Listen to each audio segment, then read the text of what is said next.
que o Senhor dava um pulmão novo para a sua filha. E o Senhor visitou a sua filha lá, honrando a sua fé, honrando as irmãs, que aqui passa minutos de joelho dobrado. Aquela nossa irmã não era diferente. Ela tinha o coração voltado para Deus.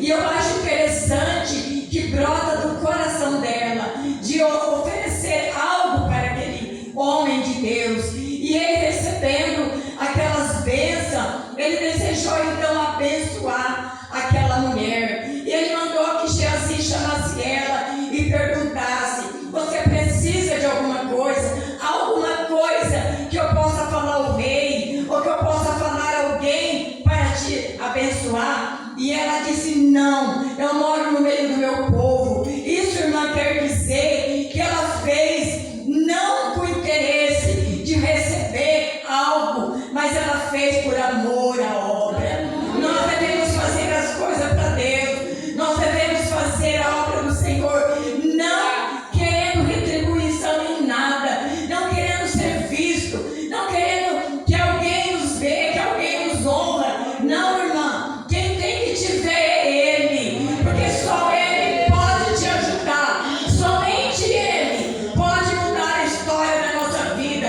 como mudou a história da nossa irmã, de tristeza, de angústia, de sofrimento para alegria.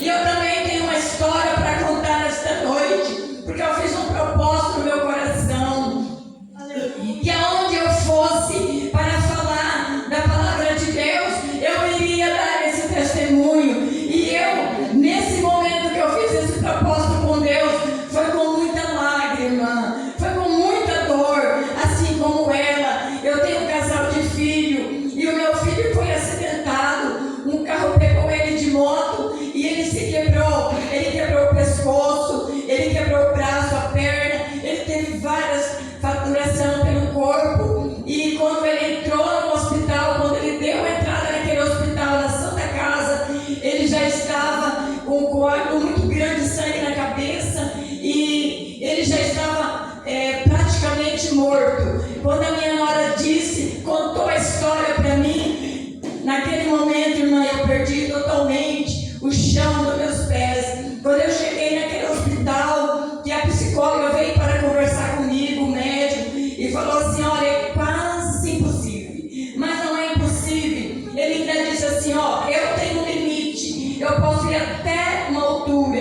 mas tem alguém que vai além de mim. Eu ouvi todas aquelas palavras, confiando que Deus poderia mudar aquela situação, e meu filho ficou internado. Naquele dia, eu fiquei o dia inteiro aguardando a cirurgia da cabeça e do pescoço, né? Que era a pior cirurgia que ele fez naquele momento. E eu fiquei naquele quarto, e eu estava lendo a Bíblia naquele ano. Eu li a Bíblia de Gênesis, Apocalipse. Eu estava já no livro do Evangelho, e eu li as histórias. Irmã, começa a ler as histórias de Jesus, os milagres que ele fez, porque ele ainda faz, ele ainda é o mesmo, ele é ontem, ele é hoje, ele curou no passado, ele cura nos dias de hoje. E eu começava a ler, e a minha nora estava muito angustiada, andava de um lado para o outro, ela é bem ansiosa, mas eu fiquei quieta, eu fiquei calada, eu não falava com ninguém. E uma mulher via aquela situação, ela chegou para mim e falou assim: o que a senhora é do rapaz que está no centro cirúrgico? Eu falei: eu sou a mãe dele. Ela disse: a senhora é uma fortaleza, porque a senhora está quieta, somente lendo a Bíblia, e a sua nora está tão desesperada. Eu falei: não, eu não sou uma fortaleza, aquele que está em mim é uma fortaleza, e eu tenho certeza que ele pelejará por mim. E olha, para mim dizer a verdade para esta igreja, foram 2 meses. O Milton e a Marta me acompanharam, visitaram meu filho na UTI, eles viram toda a situação, todo o quadro. Foram 2 meses, irmã, foram 60 dias internado, mas foi 38 dias entubado.